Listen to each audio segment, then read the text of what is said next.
Dr. Lori Joan Swick. I write the untold stories of historical women, focusing on those whose agency in the world's spiritual traditions I feel like has not been given the credit that it deserves. This is the third video blog that I'm doing in a series on mysticism. In the first one, I talk about what mysticism is. In the second one, I talk about the way of mysticism, and I focused on the work of the English mystic and writer Evelyn Underhill, who surveyed the world's religions and found that there was a definite way of becoming a mystic, and she shared it with the world. She said it has 5 definite steps. And without going back into each of those, I will say that one of those was a step of illumination. And she said, when one enters the mystical state of illumination, which is a very profound of being in the presence of God, that it's often accompanied by this outpouring of artistic energy, this just need to express to the world what the mystic is seeing, what they're hearing, what they're feeling, what this experience of God is like. And so she calls this creative ecstasy. So in this video blog, I want to focus on this phenomenon of mystical ecstasy and creative ecstasy. And there is no better example of this anywhere at any time than Hildegard of Bingen, this incredible mystic and very artistic woman on every level who lived in the Middle Ages and was really so well accomplished. She was the Renaissance woman before the Renaissance even dawned, and really long before Leonardo da Vinci was hailed as a Renaissance man. But she was really amazingly something. And before I get into what her actual mystical creative ecstasy talents were, I want to talk a little bit about her because her life is very interesting. She was raised in Germany.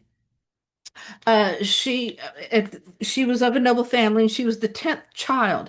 And it was the practice then in a very Catholic Christian family that if you have your 10th child and you've been so blessed, you would give that child back to the church to become a nun or a priest or whatever was appropriate according to gender.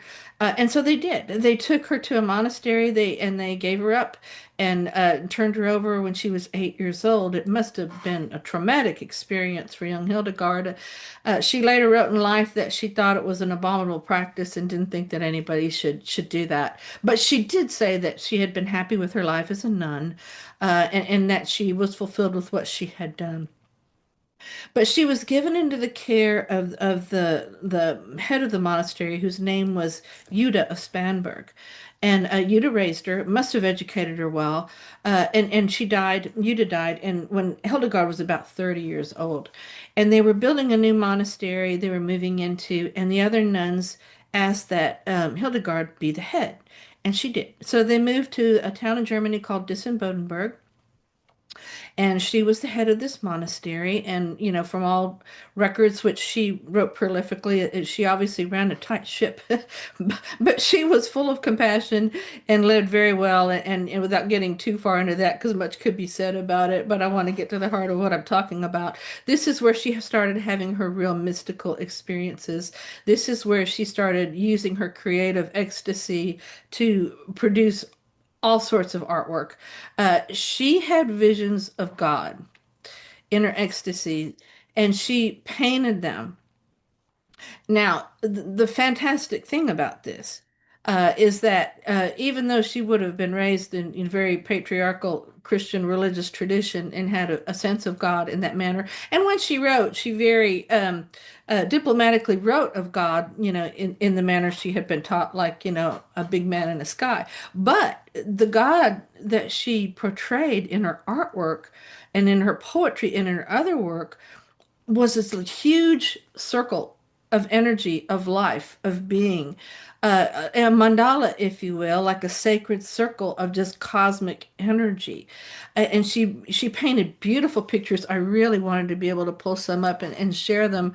But in doing some research, I couldn't find any that I felt were, copyright free that I could fairly use. But I will say, if you do a web search, you will readily find them, and they are amazing to see. In a couple of the mandala ones where she actually paints these huge circles of concentric God energy with the humors and the elements, and it's amazing. But she painted herself in the corner, in her nun's habit, at her desk with flames coming out of her head. And in her way of saying, this is what I saw. I saw this and it was given to me and I'm sharing this with you. This is my vision of God. She did other paintings, if you will, of cosmological consciousness, and she saw the cosmos as a huge egg often in some of her drawings and paintings. She talked about it coming from the Creator's womb.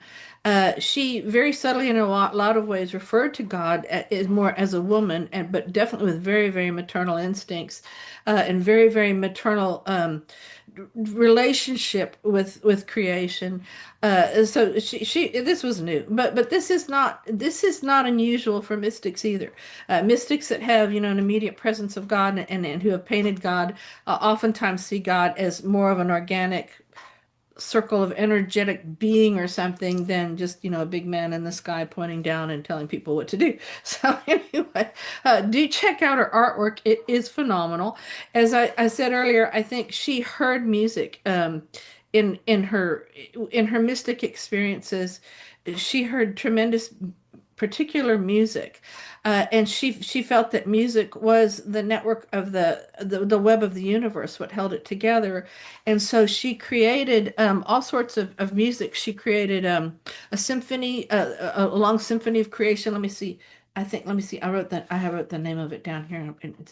Oh, the Symphony of the Harmony of Celestial Revelations. And it is performed throughout the world, in churches and in concert halls today. Beautiful, wonderful, awe-inspiring music.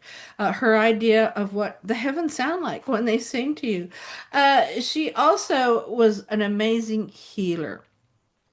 She believed that everything in creation was divinely, organically connected to God, or part of that, and that you got there were green humors.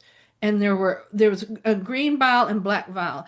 Green bile was from God. When you loved God and when you're full of the love of God, you're full of green bile, and it filled you with life vitality, just like leaves and grass and the natural world grows, and you do fruitful good things. When you turn from God, you become filled with black bile and you become bored. You can become lethargic. I mean, it's just not healthy. You become unhealthy. But she also believed that the body is a microcosm of the whole cosmos, and that everything within the cosmos is in the microcosm of the body. She said the body works in harmony with the cosmos at all time. With the four humors of the body were reflected in the four elements, if you will, of nature.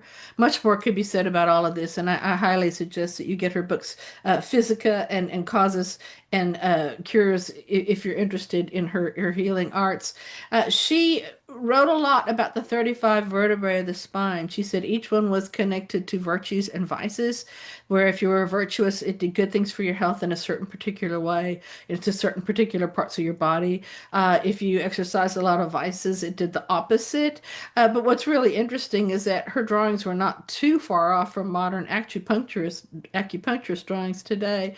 And a lot of what she taught, we are seeing very similarly in what we know now very scientifically today. She was quite brilliant. But also she worked with herbs. She had a tremendous herb garden. She always tended uh, by her monastery and her convent. But she would use different herbs to cure different humors, different maladies, whatever you had going on with you. She had recipes that showed you how to cook them into soups, make them into tinctures, different ways that you could administer them to yourself. All sorts of them. Usually, most of them had a base in wine, which you got to love her for that. But besides all of that, and she wrote in depth. It's still available today. Check her out. She was an alchemist. She believed in alchemy. She had a lot to do with believing in the energy of stones, crystals. She used them to much as we do today. You'd hang them on a necklace so that you hold it near your heart. You could hold them in your hand. You could use them to heal by sticking certain ones under your tongue for a certain amount of time. But she wrote extensively about using crystals to heal yourself when something was wrong in a way that's just absolutely fascinating. Beside all this, she was known as the Sybil of the Rhine. When she was 60 years old, she started getting in a boat and traveling up and down the Rhine and going to different places with visiting the bishops up and down the river and telling them pretty much how to run their business and reprimanding them when she thought she wasn't doing it in the right way. I mean, how many women could have gotten away with that in the Middle Ages? But she was really something else. She was I want to read what I wrote here because I don't want to miss anything. She was perhaps the world's most prolific sacred female artist to date. She was powerful, well-respected figure, psychotherapist, philosopher, as well as a religious, moral, and political advisor. Her incredible accomplishments have been overlooked because she was a woman. And this is tragic for us women today because on so many levels, how much we have loved to have been able to embrace a figure like this who could express herself in her relationship with the divine so freely, and could use it in a way to create visual and audio and healing arts in a way that she's just such a great example for us all. And I think that, we have been kind of cheated of having that rich lore and this model, if you will, in our world, for those of us who are so inclined, whether or not we aspire to be actual mystics. Her relationship with God, and the way she expressed it as a woman, I think women really need today. And I want to talk about that more in some upcoming video blogs. But she was a great example, of a woman who lived to the fullness of her intelligence, her wisdom, her artistic abilities, her compassion, and just as a woman, she was really kind of incredible. So I could talk about her a lot longer, but I'll stop now. But I do want to invite you to check out my book, The Sculptor and the Saint, best-selling book, my latest book. It came out recently. It is about Saint Cecilia of Rome, whose body was exhumed in Renaissance Rome, and 23-year-old Stefano Maderno was there, and he was commissioned by the Pope to look at her in death and sculpt her likeness to put under her altar in her basilica. And throughout that, when he really is, gets into communication with her and tries to be holy like her, and he gets into a zone where he really is working in a means of creative ecstasy.